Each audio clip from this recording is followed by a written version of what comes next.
오늘은 한국에 방문했던 필리핀 여성의 사연을 소개해 드리려고 합니다. 안녕하세요. 저는 필리핀에서 거주 중인 67의 마일린이라고 합니다. 한국에 거주 중인 외국인들이 부러워하는 점 중 하나는 바로 노인복지입니다. 국내 체류 외국인 10명 중 9명은 한국 사회는 노인에게 매우 친절하다고 대답했다고 하는데요. 이처럼 많은 외국인이 한국의 노인복지 제도에 대해 칭찬을 하고 있는 가운데 한국에 직접 방문했던 노년 여성의 사연이 큰 화제가 되고 있습니다. 평생을 가사도우미로 살면서 늘 무시와 천대를 받아왔다는 그녀는 한국에서 생각지도 못한 대접을 받고 큰 감동을 받았다고 하는데요. 평범한 사람들은 제 나이쯤 되면 다들 옹기종기 가족을 이루고 남은 노후를 어떻게 보낼지 고민하고 있을 시기라는 생각이 듭니다. 번성한 자식들과 귀여운 손주들을 보면서 말이죠. 하지만 당연하게도 모든 사람이 이러한 평범한 삶을 누릴 수 있는 건 아닙니다. 저 또한 마냥 평탄하다고는 할 수 없는 인생을 살아왔는데요. 한때는 왜 나는 다른 사람들이 마땅히 누리는 것조차 누릴 수 없는 걸까 하고 제 부모와 가족을 원망한 적도 있었습니다. 하지만 이런 원망은 당장 눈앞에 닥친 문제들을 해결하는 데는 아무 도움도 되지 못했죠. 당장 제가 겪고 있는 가난에서 벗어나려면 일을 해야 했습니다. 저는 필리핀 마닐라의 톤도라는 곳에서 태어났는데요. 어릴 적부터 저희 집은 굉장히 가난했었습니다. 사실 그 당시 저희 마을에 살던 사람들 대부분이 가난하긴 했지만요. 하필 저희 부모님은 이런 상황에서도 자식을 많이 낳고 싶어 하는 욕심이 크셨어요. 필리핀의 평범한 대가족들처럼 왁자지껄한 식구들을 만들고 싶으셨던 것이죠. 그런 부모님의 바람대로 저희 집은 무려 10명이 함께 사는 대가족이 되었습니다. 제 아래로 7명의 동생이 줄줄이 태어났거든요. 하지만 저희 집이 사실 처음부터 그렇게 힘들었던 것은 아니었어요. 저희 아버지는 사탕수수밭에서 농사일을 도와주던 일을 하셨었는데요. 그때까지만 해도 비록 유복하지는 못해도 가족들 간에 행복했던 추억들이 남아 있습니다. 하지만 제가 18살이 되던 해 아버지가 약물 중독에 빠지면서 집안은 급격하게 기울기 시작했습니다. 제가 살던 동네는 빈민촌이다 보니 비교적 다른 곳보다 약에 접근하기 굉장히 쉬운 지역이었는데요. 아마 같이 일하던 동료들의 제안으로 처음 손을 댄 것처럼 보였어요.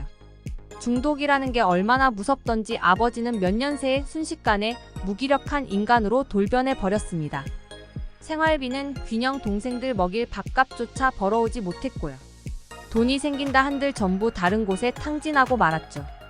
그러다 보니 자연스럽게 저희 어머니도 저희를 돌보는 것에 소홀해지고 말았습니다. 어머니는 살기 위해 어떻게든 돈을 벌어와야 했거든요. 동생들은 제대로 씻지도 먹지도 못하고 말조차 제대로 배우지 못했어요. 어느 날 물끄러미 집에 있는 동생들을 바라보니 더 이상 이렇게 살면 안 되겠다는 생각이 들었습니다. 어른이 되어서 적어도 스스로 밥은 벌어먹을 수 있는 사람이 될 수 있게 만들어줘야 했습니다. 그리고 저는 곧바로 일자리를 구했습니다. 어린 나이에 할 줄 아는 것도 딱히 없는 제가 할 수 있는 일은 마땅치 않았어요. 값싼 노동력을 팔 수는 있었지만 저희 가족들을 돌보기에는 턱없이 부족했거든요. 그렇게 제가 고르고 골라 택한 일자리는 바로 가사도우미였습니다. 제가 어렸을 때만 하더라도 필리핀은 지금과 다르게 아주 부유했습니다. 그래서 가사도우미를 둘 만큼 부유한 집들이 많았고 저는 자연스럽게 가사도우미로 생계를 유지할 수 있었습니다. 하지만 필리핀의 상황이 안 좋아지면서 저는 일자리를 잃게 되었고 그 뒤 외국인들이 필리핀으로 많이 들어오면서 저는 외국인들을 상대하는 가사도우미가 되었습니다. 사실 처음에는 외국인들에게 받는 가사도우미의 보수가 그렇게 높지 않았어요. 저는 고등교육을 제대로 받지 못했기 때문에 영어 실력이 좋지 않았거든요. 하지만 처음 일했던 영국인 가족의 집에서 5년간 그들의 언어를 어깨너머로 습득하며 보거나 읽을 줄은 몰라도 말은 할 수 있게 되었죠. 가사도우미 생활은 저에게 일을 할 수 있다는 기쁨을 주었지만 동시에 지옥 같은 나날을 선물하기도 했습니다. 특히 동남아를 무시하는 서양인들의 집에서 일을 할 때는 온갖 모욕적인 일들을 감수해야 했죠. 그들은 제가 아무리 집을 깨끗이 청소하고 빨래를 해도 더럽다고 생각했어요. 제 자체가 불결하다고 느꼈기 때문이에요. 어떤 집은 가사도우미로 고용이 됐음에도 불구하고 자신의 아이들에게 손조차 못 대게 하는 집도 있었습니다. 닿으면 오염이라도 될 것처럼 말이에요. 하지만 저는 그 시간들을 묵묵히 견디고 악착같이 돈을 모았습니다. 그렇게 수십 년의 세월이 흘렀어요. 부모님도 돌아가시고 동생들도 이제는 스스로 독립을 하고 돈을 버는 어른이 됐죠. 저는 결혼할 시기가 훌쩍 넘은 나이였지만 여전히 혼자였습니다. 평생 가족들을 보살필 돈을 버느라 연애를 할 시간이 없었거든요. 하지만 그동안의 시간들이 후회되지는 않았습니다. 저에게는 가족이 1순위였으니까요. 그런데 동생들에게 하나둘 자식들이 생기고 자기들만의 새로운 가정이 생기는 것을 보고 나니 그제서야 뭔가 기분이 이상해지더군요. 나는 내 가족을 위해 모든 걸 포기했는데 그들에겐 새로운 다른 가족이 생겨버렸으니까요. 서글픈 마음이 드는 것은 어쩔 수 없었습니다.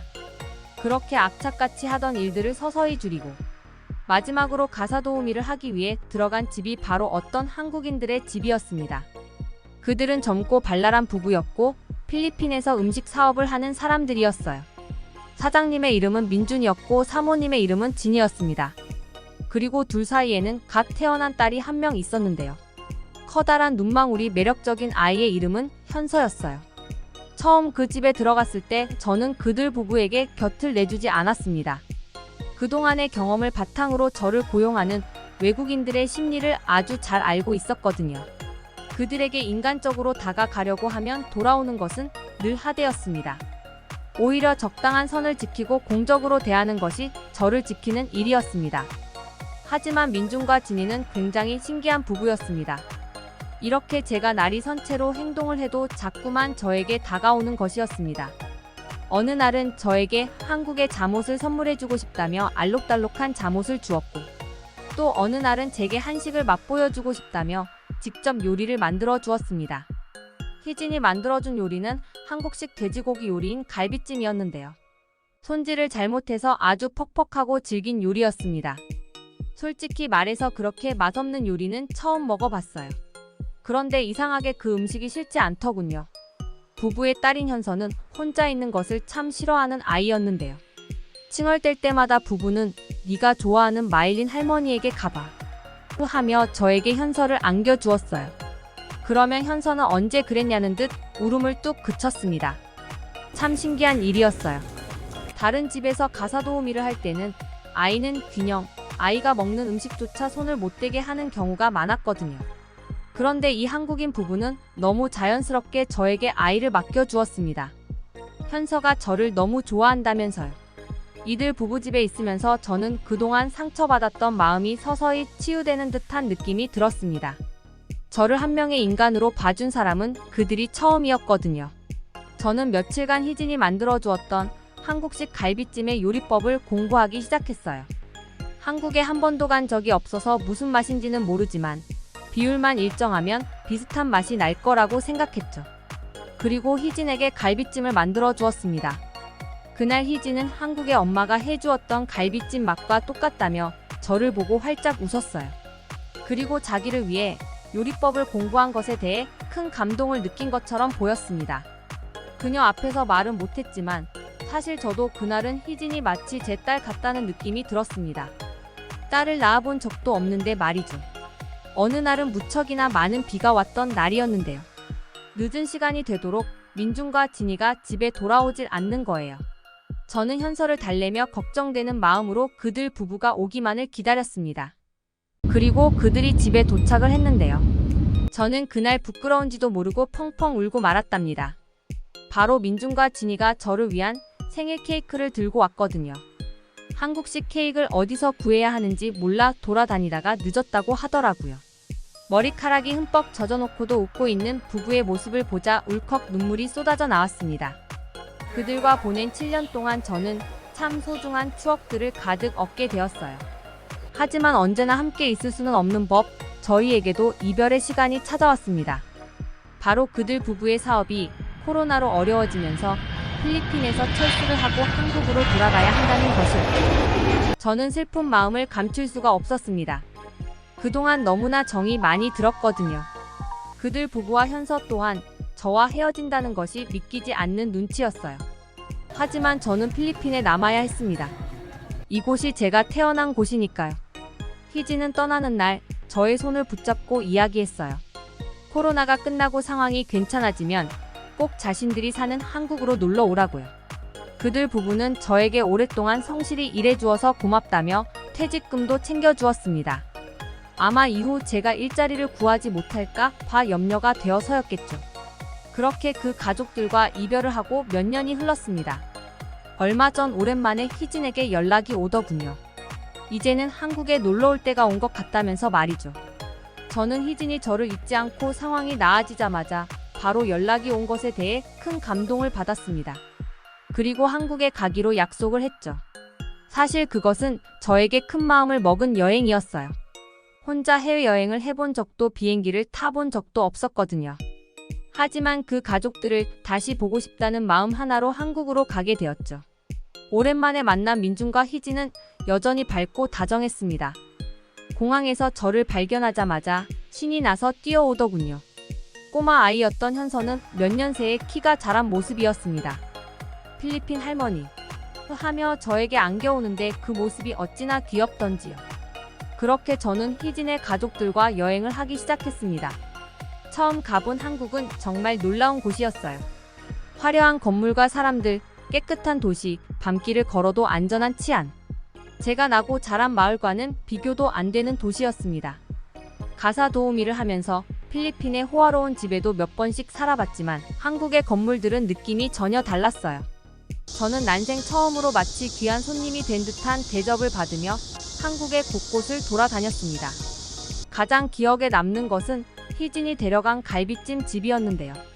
늘 제가 만들던 갈비찜만 먹다가 실제로 한국식 갈비찜을 먹을 수 있다는 생각에 무척 가슴이 두근거렸어요. 그리고 첫 입을 먹는 순간 머릿속에서 폭죽이 터지는 줄 알았습니다. 사실 저는 희진의 집에서 가사 도우미를 하면서 한국의 향신료에 이미 익숙해진 상태였는데요. 그래서 그런지 그 갈비찜은 제가 먹었던 어떤 음식보다 가장 훌륭한 맛이었어요. 밥과 김치 그리고 잘 양념된 고기를 함께 얹어서 먹으면 왜 희진이 매번 갈비찜 노래를 불렀는지 알 것 같았습니다. 또 한 가지 재미있던 점은 한국의 가전기기들이었는데요. 젖은 빨래를 순식간에 뽀송뽀송하게 말려주는 건조기, 음식물 쓰레기들을 처리해주는 미생물 처리기 등 신기한 기기들이 굉장히 많았습니다. 이것들을 보니 왜 희진이 한국에서는 가사 도우미를 따로 고용하지 않는지 알 것 같았습니다. 그렇게 즐거운 시간을 보내고 어느덧 마지막 날이 남았는데요. 이날은 희진과 민준이 일정이 있었기 때문에 저와 현서 둘만 있는 날이었어요.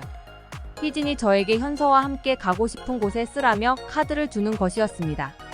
저는 이를 한사코 거절했습니다. 사실 한국에 들어오면서 여행에 필요한 모든 경비를 그들이 대신 내주었거든요. 제가 환전해온 돈이 무색할 만큼 저는 한 푼도 쓰지 못했습니다. 그럼에도 불구하고 제게 마지막 날까지 카드를 쥐어주는 그녀의 배려에 가슴이 뭉클했습니다. 하지만 마지막 날은 꼭 저 스스로의 힘으로 여행을 하고 싶다고 이야기했죠. 그리고 현서와의 마지막 여행 계획을 짰습니다. 사실 그들 부부가 없고 저도 초행길이기 때문에 현서와 함께 먼 곳을 갈 수는 없었어요. 그래서 선택한 곳이 현서가 가고 싶다고 했던 집 근처 대공원이었습니다. 저는 만반의 준비를 마치고 현서를 데리고 지하철역으로 향했어요. 그런데 그곳에서 저는 또 한 번 예상치 못한 감동을 받게 됐습니다. 바로 한국의 지하철 때문인데요. 사실 희진에게 제 돈으로 대공원을 가고 싶다고 했지만 저에게 큰 돈이 나가는 것은 사실이었어요. 필리핀의 물가와 한국의 물가는 큰 차이가 나니까요. 대공원의 입장료와 교통비, 식사비만 해도 저에겐 엄청난 돈이었죠. 하지만 그동안 제가 받은 것에 비해 이 정도는 아무것도 아니라는 생각으로 지하철에 들어가려는 그때였습니다. 역에 있는 안내원이 저에게 교통비를 내지 않아도 된다는 것이었어요. 갑자기 왜 나에게 무료로 지하철을 이용하라는 거지? 라는 생각을 하고 있을 때 직원은 저에게 말했습니다. 한국의 지하철은 일정 나이 이상의 노인분들에게 요금을 받고 있지 않습니다. 그 말을 들은 저는 뒤통수를 크게 얻어맞은 느낌이었어요. 아무리 한국이 선진국이고 발달된 곳이라는 건 알았지만 저 같은 노인들을 위한 복지까지 마련되어 있는 곳이라니요. 문득 한국의 따뜻한 배려가 민준과 희진이 저에게 해주는 배려와 닮아 있다는 생각이 들었습니다. 그 말을 듣고 당황스러워하는 제 손을 잡은 현서는 저에게 이렇게 말했습니다. 한국에 놀러온 할머니를 위해 한국에서 주는 선물인가 봐요. 그런 순수한 현서의 한마디를 듣자 저는 갑자기 울컥 눈물이 나기 시작했습니다. 이렇게 하나부터 열까지 사소한 것 하나하나 대접받고 배려받아 본 적이 인생을 살면서 단 한 번도 없었거든요. 여태껏 살면서 가난 때문에 겪었던 일들이 머릿속을 스쳐가면서 눈물이 멈추질 않았습니다. 필리핀에서도 이런 복지가 있었다면 어땠을까? 정말 힘든 사람들이 고통만큼은 돈 생각하지 않고 자유롭게 이용할 수 있었더라면 어땠을까? 이러한 생각들이 끊임없이 떠올랐습니다. 그날 저는 한국에서의 마지막 밤을 기념하며 민중과 희진이 준비해준 조촐한 파티를 즐겼습니다. 그리고 그들 부부에게 이야기했어요. 내가 한국에서 태어났더라면 지금보다는 더 행복한 삶을 보냈을 것 같다고 말이죠. 필리핀에 다시 돌아온 지금 아직도 한국에서 보냈던 꿈만 같던 시간들을 잊지 못합니다. 저에게 행복한 기억을 선물해준 한국인 가족에게 늘 감사함을 느끼며 살아가고 있어요. 우리 한국은 노인들도 행복한 노후 생활을 즐길 수 있는 살기 좋은 나라인데요. 앞으로도 이러한 노력이 꾸준히 이어져 노인들의 삶의 질이 더더욱 높아졌으면 좋겠네요. 한국을 여행했던 이 필리핀 여성은 한국인의 다정함에 감동했을 뿐만 아니라 한국에서 경험한 훌륭한 복지를 보고 감사함과 부러움을 느끼기도 했습니다. 듣기 주셔서 감사합니다. 오늘의 영상은 이게 전부입니다. 모두가 건강하길 바랍니다.